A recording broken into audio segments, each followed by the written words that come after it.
Сайн байцгаана уу? Digital Dental Office эмнэлгийн бэлгийн амжилт та бүхэндээ мэдчилж байна. Та амралтын өдрөө сайхан үдэж гин үү?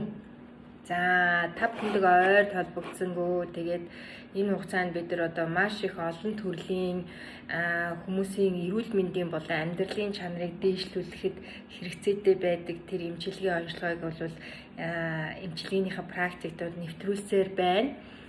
Тэгээд үнэхэрийн эмчийн хувьд одоо миний сэтгэл эмчилж байгаа зүйл бол бидний нойрны чанар байт юм байна. За, нойрны чанар хэр сайн байгаагаас хамаарат бидний амьдралын чанар сайжирдаг байгаа. Тэгэхээр амьдралын чанарын үндэс суурь нь юу юм бэ гэхээр яалтчгүй эрүүл агаар, эрүүл ус, тэгээд тав тухтай орчин, стрессгүй амьдрал, тэгээд сайхан нойр одоо эрүүл сайхан хоол гэдэг ингээд байт юм байна л да.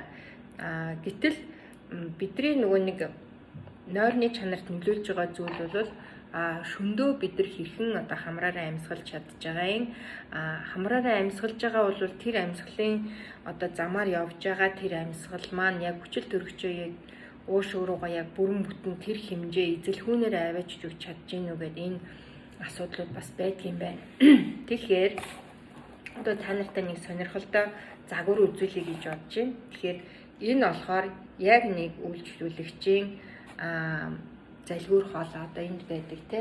Энэ залгуур хоолойны загварыг дижиталаар компьютер дээр хэмжээд, компьютер томографаар хэмжээд ингээ хэвлээд гаргачихсан, сканердад гаргачихсан, принтлээд гаргачихсан ийм загвар байна. Жишээ нь энэ хүний амьсгалын дээд зам гэсэн үг. Энэ бол ингээд залгуур хоолой орлоо, тэгээд явлаа, залглаа, тэгээд бронх руу салгалж байгаа юм хэсэг баггүй. Энэ хүн эмчилгээнээс өмнө болохоороос амьсгалын зам нь ийм нарийнхан байсан минь хажуугаас нь хэмжээд үзэх юм бол нэг хэдэн миллиметр, нэг 1 см хүрэхгүй хэмжээтэй байгаа гэсэн үг. За тэдгэрийг бол бид нар яг аль биесээр нөгөө юун дээр компьютер томограф дээр бол хэмжиж үздэг байгаа.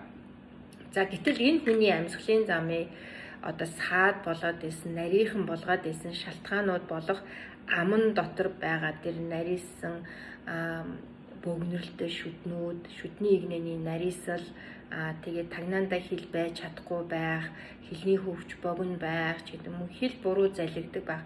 Энэ болгоныг янзлаад зассны дараа бол ийм амьсгалын замтай болсон байна. За та бүхэн харж байгаа бах тий. Тэгэхээр энэ хэмжээ болон энэ хэмжээ үнэхээр ялгаатай байгааз. За эзэлхүүнийхээ хувьд бол бас маш өөрчлөгдсөн байдаг байгаа. Энийг бол тусгай хэмжилтээр хэмждэг. За ингээ харах юм бол ийм их одоо хөндлөн цэцлэгээр энэ бидний амьсгалын зам, дээд зам ингэж харагдаж байна. Ийм ялгаатай болсон. Уртлаасаа харахад ийм байна. Арын хэсгээсээ харахад бол ийм байна. За доошоо бол орж байгаа хэсгүүд харахаар ийм байгаад байна. Тэгэхээр энэ амьсгалын зам маань хэр өргөн чөлөөтэй байгаад та нөгөө зүлэг усалдаг шиг тийм том шлангны хэмжээгээр амьсгалж чадж гэнэ үү? Эсвэл зөвхөн кофе сордог тийм нарийнхан соруулаар та сорж гэнэ үү? Амьсгалаа авч гэнэ үү гэдэг нь бол яалтчгүй бидний эрүүл мэндийн чанар, нойрны чанар, амьдралын чанарт нөлөөлт юм байна. За тэгвэл энийг бид нар оншилж чаддаг болсон байна Монголд. Яг шүдний хэмжээний амьсгалын зам тэгээд одоо нойрны чанарыг яриад байгаа юм бэ гэх юм бол хамгийн түрүүнд одоо энэ амьсгалын дээд зам болох залгуур хоолой хамарнаас явж байгаа энэ хэсгийг бид нар хамгийн түрүүнд олж хардсан байна. Энийг шахаад байгаа хилийг бид нар олж харж оншилдог юм байна. Чих хамар хоолой эмчнэр бол мэдээж яриг юугаа харна. Нөгөө хоолойны мах тэ нөгөө гүйлсэн булчирхааны томорсон байна уу, хамранд ургацэг байна уу, хамрын таславч дали байна уу, за хамрын амьсгалын эзэлхүүн багассан байна уу, нөгөө конхо буюу энэ таславчууд нь ингээд нөгөө шахагдсан байна уу, дотор нь ургацэг байна уу болгоныг үздэг ба. Гэтэл 90 нүүрний одоо шүдний эмчнэр гэж ярьж байгаа те бид нар болохоор юуг харах вэ гэх юм бол тэр дээд амьсгалын залгуур хоолойг шахаж байгаа хилийг олж хард юм байна. За залгуур хоолойн хилийг шахаад байгаа нөхцөл болж байгаа тэр шүдний игнэний нарийслыг бид нар олж хард юм байна. За тийм ч учраас одоо дэлхийн энэ хүний эрүүл мэнд sleep airway буюу одоо нойрны үйдэх амьсгалын амьсгалын чанар, амьсгалтай холбоотой, нойртой холбоотой энэ тал дээр бол яалтчгүй шүдний эмчнэр бол бас тэргүүлээд энд нь явж байгаа ассоциац одоо холбоонууд нь явж байгаа юм байна. Тэгвэл Digital Dental Office эмнэлэг маань бол хүмүүсийн энэ нойрны чанарыг хэмждэг одоо гэртээ зүүгээд хэрэгжилж болдог тэр аппаратыг бид нар бол хэрэглээд та нойрсох явцдаа хүчил төрөгчийн хэмжээ нь хэр байгаа, зүрхний хэмнэл нь хэр байгаа, пульс нь хэр байгаа ингээд тэ энэ болгоныг хэмжихээс гадна та хэр их шүдээ хавирж байгаа юм. Хавиралтынхаа үед болохоор хэдэн зуун удаа, хэдэн мянган удаа хавираад байгаа мó. За амьсгалын замаар явж байгаа нөгөө хүчил төрөгчийн хэмжээ нөгөө амьсгалын одоо зам маань хэр бөглөрж байгаа, хагас хаагдж байгаа мó, бүтэн хаагдаад байгаа мó. Эсвэл амьсгалын зам дээр ямар нэгэн бөглөрл үүсээд байгаа мó бид нар оншилж чаддаг болсон байгаа.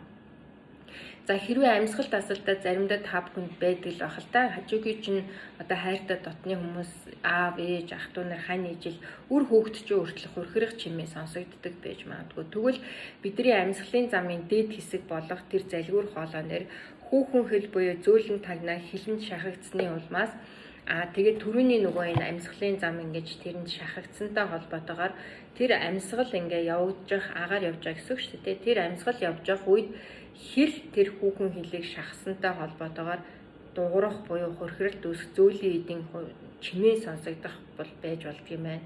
За мөн хамран дотор бол тэр амьсгалын зам бас саадтай байх юм уу, багассан байгаатай холбоотой бас хамарнаас үүдэлтэй хөрхрөлт бас явагдаж болд юм байна. За зарим хүмүүс бол хөрхөрөхгүй мөртлөө ингээд бүр би унтаж чадахгүй нэ амьсгалд боогдоод би сэрж босч ирж байна.